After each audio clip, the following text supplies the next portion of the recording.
Bonjour à toutes et à tous. Aujourd'hui, nous allons parler des caractéristiques de votre projet, autrement dit, de votre business model.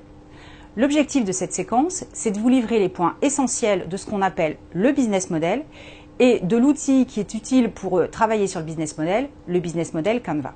Commençons par une définition. Le business model décrit la logique de fonctionnement de votre projet. Il explique comment votre entreprise va créer de la valeur pour vos clients, délivrer cette valeur et en retour, capturer de la valeur. Les origines de ce mot, business model, ce mot est apparu à la fin des années 90 lorsque les activités Internet sont apparues. Pourquoi? Parce qu'en fait, il fallait convaincre des investisseurs qu'il était possible de gagner de l'argent et de créer de la valeur sur Internet, par exemple en délivrant des prestations gratuites. Alors, quelques erreurs à ne pas faire. Business model et stratégie. Est-ce que c'est pareil? Est-ce que le business model, la notion de business model remplace la notion de stratégie? Pas du tout. Le business model sert une stratégie que vous aurez définie. Vous devez donc commencer par définir la stratégie que vous voulez suivre et ensuite le business model qui permettra de servir cette stratégie. Autre erreur assez commune, la différence entre le business model et le business plan. Il ne faut pas les confondre. Le business model décrit donc les liens logiques entre l'offre de service, vos clients, les revenus, les partenaires, etc. de l'entreprise, alors que le business plan explique la mise en œuvre opérationnelle du business model. Il y a aujourd'hui différents types de business model. Par exemple, le business model des enchères, eBay par exemple, le business model du freemium, les journaux gratuits ou les applications gratuites, le business model de l'abonnement à des magazines ou autres, le business model du low cost, le business model à l'utilisation, on paye à l'utilisation. Et ce qu'on voit arriver, c'est que des business models traditionnellement utilisés dans certaines activités sont aujourd'hui détournés dans d'autres. Par exemple, si l'abonnement est très connu dans tout ce qui est abonnement à des magazines, par exemple, il est aujourd'hui détourné dans le secteur de l'habillement. Aujourd'hui, vous pouvez acheter des habits par abonnement mensuel, par exemple. Alors, pourquoi est-ce si important de définir son business model? En création d'entreprise, le business model va vous permettre de fixer votre projet et ça sera donc le préalable à l'étude de marché. C'est donc les postulats que vous aurez indiqués dans votre business model que vous allez étudier dans votre étude de marché.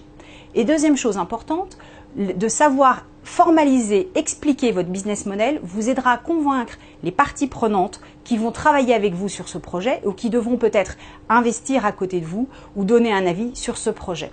Pour faciliter la définition de votre business model, il existe désormais un outil, le Business Model Canvas, que nous allons voir désormais. Alors, le Business Model Canvas a été imaginé en fait par Alexander Osterwalder, qui est un chercheur en entrepreneuriat en 2004, qui a fait sa thèse sur le business model. Et puis, cette thèse est devenue un livre qui a été co-créé par plus de 400 professionnels de l'entrepreneuriat dans 45 pays. Il a été traduit en une trentaine de langues et donc ce livre aujourd'hui s'appelle Business Model New Generation. Le Business Model Canvas est donc constitué de 9 blocs qui décrivent l'économie d'une entreprise et qui couvrent les 4 grandes dimensions d'une entreprise, les clients, l'offre, les infrastructures et la viabilité financière. Découvrons donc ces 9 blocs. Ici, vous allez indiquer les différents segments que vous allez servir, que votre activité va servir. Rappelons une petite définition, ce qu'est un segment de clientèle. Un segment, c'est un groupe homogène de personnes ou d'entreprises qui ont les mêmes besoins, que vous pouvez servir via le même canal et qui seront sensibles à la même communication, qui accepteront de payer le même prix et avec lesquels vous aurez le même type de relation. On vous demande donc bien là de réfléchir aux différentes typologies de clients que vous aurez. Deuxième bloc, la proposition de valeur. La proposition de valeur, en fait, c'est ce que vous allez offrir à votre client, la valeur que vous allez lui apporter. C'est la combinaison de produits et ou de services qui répond aux besoins, aux exigences de votre cible ou de vos différentes cibles. C'est évidemment donc indissociable à la composante segment de clientèle. Les canaux. Les canaux, c'est par quel canal vous allez faire connaître votre proposition de valeur. Comment vous allez aider votre client à choisir votre proposition de valeur plutôt que celle d'un concurrent. Comment vous allez vendre vos produits, par quels moyens de distribution, quel système de SAV, etc., etc. Donc tous les canaux qu'il y aura entre votre proposition de valeur et vos clients. La relation avec le client. Quel type de relation allez-vous établir avec votre cible? Est-ce que ça sera plutôt une relation communautaire? Est-ce que vous allez être dans une co-création avec votre client? Est-ce que ça sera de l'assistance personnalisée ou au contraire complètement sur étagère? Bref, comment vous allez entrer en relation et être en relation avec votre client? Les flux de revenus. En création d'entreprise, il ne s'agit pas là de d'ores et déjà dire combien vous allez faire payer votre prestation ou votre produit. Il s'agit plutôt d'imaginer comment vous allez créer le flux de revenus. Est-ce que les clients vont vous payer en forfait, sur abonnement, ponctuellement, à chaque achat? Est-ce que c'est par des enchères? Bref, comment l'argent va arriver dans l'entreprise. Les ressources clés. Alors les ressources clés, c'est toutes les ressources indispensables au fonctionnement de votre activité. Retenez le mot clé. Et à chaque fois que vous pensez à une ressource, vos locaux, votre matériel, vos machines, posez-vous la question, si je n'ai pas cette ressource, est-ce que mon activité pourra perdurer ou pas? Si c'est ne pourra pas perdurer, alors c'est bien une ressource clé.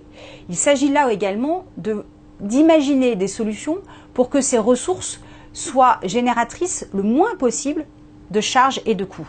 Les activités clés, que fera votre entreprise? Est-ce qu'elle fera de l'ingénierie? Est-ce qu'elle fera de la gestion de site? Est-ce qu'elle fera de la production? Est-ce qu'elle fera de la vente? Pareil, de la même façon que pour les ressources clés, c'est l'activité clé. Donc, est-ce que si vous n'exercez pas vous-même cette activité, votre entreprise pourra se pérenniser ou pas? Les partenaires clés, ce sont les intervenants stratégiques du projet, les fournisseurs clés, les distributeurs clés ou les gens avec qui vous allez faire des partenariats pour utiliser leur marque ou leurs produits. Je prends l'exemple de Lego qui s'est rapproché de Star Wars et donc de Disney pour sortir des Lego Star Wars. Ça devient un partenaire clé. Donc à vous de voir dans votre activité qui sont ceux avec lesquels vous devez travailler, sans quoi votre entreprise ne pourra pas persister. Enfin, la structure de coûts. Eh bien évidemment, donc il ne s'agit là pas en création d'entreprise, en tout cas au début, de mettre des chiffres, mais en tout cas d'identifier ce qui va générer des coûts, ce qui sera en charge fixe, ce qui sera en charge variable, donc d'identifier les ressources qui seront les plus coûteuses, bref, de voir qu'est-ce qui va coûter à l'entreprise. L'ensemble donne donc un langage commun pour décrire, visualiser, évaluer et transformer, on le verra après, les business models. Alors, comment utiliser cet outil? La meilleure façon est d'imprimer en grand format le canevas, de l'accrocher au mur et de travailler en équipe. Alors, pas nécessairement une équipe, votre équipe, l'équipe qui va travailler avec vous, mais ça peut être des futurs clients à vous, des conseillers création des chambres de commerce, des amis, bref, tous les gens qui peuvent apporter leur créativité au service de votre projet. C'est donc une approche extrêmement visuelle. En création d'entreprise, ce qui peut être intéressant, c'est de garder les différentes évolutions de votre business model pour garder la mémoire de l'évolution de votre projet. Peut-être que plus tard, vous aurez besoin de revenir à une version antérieure de votre business model.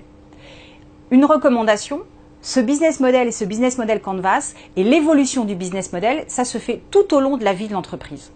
Alors, pourquoi utiliser cet outil quand on lance son entreprise? Pour plusieurs raisons. D'abord, cela va faciliter la communication avec vos partenaires, tous les acteurs qui vont participer à votre projet. Parce que vous allez pouvoir formaliser de façon extrêmement simple et extrêmement homogène votre projet. Et vous allez donc pouvoir en parler facilement. Un deuxième avantage de cet outil, c'est de visualiser l'ensemble de votre projet et les cohérences et donc les incohérences entre les différentes composantes de votre projet. Toutes interagissent. Si vous modifiez une composante, par exemple le segment de clientèle, alors il faudra vous assurer que vous n'avez pas besoin de modifier les autres. Enfin, l'un des avantages, c'est de favoriser la créativité, puisque cet outil, comme vous le voyez, favorise plutôt le travail en groupe. Et donc, plus on est nombreux à travailler sur un projet, plus il peut y avoir de créativité, plus il peut y avoir d'idées. Alors, une fois que vous avez posé votre business model, idéalement, il faudrait voir si on ne peut pas y trouver une innovation à ce business model. Comment faire en sorte qu'il soit différent des autres? Alors pourquoi? Tout simplement parce que c'est un moyen de se démarquer par rapport aux autres entreprises et donc d'accroître votre chance de succès et de pérennisation de votre activité. Alors, quand on parle d'innovation de business model, on ne parle pas nécessairement d'innovation de produit. L'innovation de produit, c'est par exemple l'apparition des drones ou des imprimantes 3D, ça c'est de l'innovation de produit. Il est tout à fait possible de faire de l'innovation de business model sur des activités extrêmement traditionnelles. Il suffit de changer la méthode de tarification, on peut changer la relation client, bref, il est possible d'innover sur à peu près toutes les activités existant aujourd'hui. L'innovation aujourd'hui, l'innovation produit ou l'innovation de business model est aujourd'hui la seule et la meilleure solution pour rendre votre entreprise pleine de succès. Voyons maintenant donc le parcours d'une innovation de business model au moment de la création d'entreprise. Étape 1. Posez votre projet tel que vous l'imaginez avec le business model Canvas. Étape 2. Faites un zoom sur le contexte aujourd'hui, le marché, les tendances, l'environnement, les acteurs, pour maîtriser parfaitement dans quel contexte vous allez entreprendre. Pour cela, l'outil, c'est l'étude du marché et la prospective. Étape 3. Faites un zoom sur vos clients. Comprenez vos clients, voyez qui ils sont, quels sont leurs besoins et en conséquence, faites un zoom sur la proposition de valeur. Quelle solution pour ces clients? Les outils pour faire ce travail sont le Value Proposition Canvas et l'étude de vos clients au sein de l'étude de marché. Challengez votre business model. Plusieurs outils existent pour challenger le business model. Je vous recommande de regarder sur le site création.cci.fr sur la partie business model. Il y a par exemple le challenge par les épicentres, le challenge par la méthode Scampé, la stratégie Océan Bleu. Bref, un certain nombre d'outils existent pour challenger votre business model, c'est-à-dire ce qu'on appelle aussi faire pivoter votre business model et y trouver une innovation. Étape 7, de nouveau, ajustez votre business model. Si vous avez modifié quelque chose en trouvant une innovation, il faut donc ajuster l'ensemble du business model. Et donc toujours le business model Canvas. Étape 8, faites un zoom sur la concurrence. Pour ça, vous avez la stratégie Océan Bleu avec le Canvas stratégique, nous en parlerons dans une autre vidéo. Et vous avez évidemment l'étude de vos concurrents au sein de l'étude de marché. De nouveau, ajustez votre business model avec le business model Canvas. Étape 10, testez vos idées auprès de vos clients. C'est de nouveau l'étude de votre marché, les tests AB, des campagnes de crowdfunding, bref, tout ce qui vous permet de faire valider votre business model auprès de vos clients. Évidemment, analysez les retours de vos clients. Encore une fois, ajustez votre business model. Et finalement, là, tout est prêt. Vous pouvez donc définir le plan d'action pour mettre en œuvre votre business model. C'est le business plan. Comme vous le voyez, une démarche d'innovation de business model ou simplement de définition d'un business model est une démarche extrêmement itérative. Vous devez tester des idées, ajuster, tester de nouvelles idées et ajuster. Nous vous l'avions dit dans la recette de la création d'entreprise, l'entrepreneuriat, la création d'entreprise est une démarche itérative. En synthèse, vous avez 1. Poser votre business model, 2. Trouver des innovations de votre business model et vous allez, nous l'expliquons dans une autre vidéo, étudier votre marché pour étudier les postulats que vous avez mis dans ce business model et voir s'ils sont valides. N'oubliez pas, une création d'entreprise réussie, ce n'est pas nécessairement une idée innovante, mais c'est une idée adaptée aux besoins des clients, une bonne stratégie, des bonnes méthodes, des bons processus. Et pour ça, n'hésitez pas à faire confiance à votre chambre de commerce et d'industrie.